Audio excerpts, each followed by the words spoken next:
मला ईडीची कसलीही भीती नाही असं म्हणणारे नेते मुख गिळून तुरुंगात जाताना आपण पाहिले आहेत। ईडी ही भाजपाची कठपुतली आहे। ईडीचा भाजपकडून गैरवापर होतोय असे अनेक आरोप विरोधी पक्षांकडून सातत्याने भारतीय जनता पार्टीवर होत आले आहेत। अशात सोलापूर लोकसभेच्या शिंदेशाहीतल्या तरुण उमेदवाराने या विरोधात आवाज बुलंद करत मला ईडीची कसलीही भीती नाही अशी तोफच जणू डागली आहे।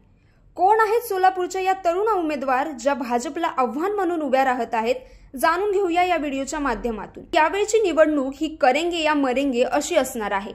लोकशाही आणि संविधान संपवण्याचा डाव भाजप मोदी करत आहेत। कालच दिल्लीचे मुख्यमंत्री अरविंद केजरीवाल यांना अटक करण्यात आली। त्यासोबतच काँग्रेस पक्षाची सर्वच पक्षांची खाती गोठवण्यात आली असल्याचं सांगत मी भाजपच्या विरोधात बोलणारच असं म्हणत मी ईडीला घाबरत नाही असं म्हणणाऱ्या दुसरा तिसरा कुणी नसून काँग्रेसच्या आमदार प्रणिती शिंदे आहेत।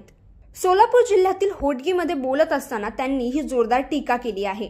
दरम्यान बोलताना आमदार प्रणिती शिंदे म्हणाल्या की माझ्याकडे कारखाना, बँक आणि सोसायटी नसल्याने मला ईडीची कसलीही भीती नाही, त्यामुळे मी भाजपच्या विरोधात बोलणारच असं म्हणत प्रणिती शिंदे यांनी भाजपवर जोरदार हल्ला चढवला आहे। त्यापुढे म्हणतात की या पूर्वीचे भाजपचे दोन्हीही खासदार हे अकार्यक्षम ठरल्यामुळे त्यांना उमेदवार बदलावा लागला आहे आणि आता तर त्यांना कोणीच भेटत नाही अशी टीका देखील प्रणिती शिंदे यांनी केली आहे।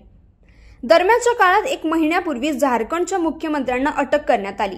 काँग्रेसचे DK शिवकुमार यांना सुद्धा अटक करण्याची शक्यता असून विरोधी पक्षाला संसदेत बोलू दिलं जात नाही, त्याचे माईक बंद करतात।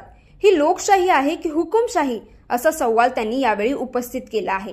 तर ईडी कडून होणारं हे अटक सत्र आणि प्रणिती शिंदे यांनी दिलेलं हे जोरदार उत्तर तुम्हाला कसं वाटलं हे आम्हाला नक्की कमेंट बॉक्समध्ये कळवा आणि आमच्या YouTube चॅनलला फॉलो आणि सबस्क्राईब करायला विसरू नका।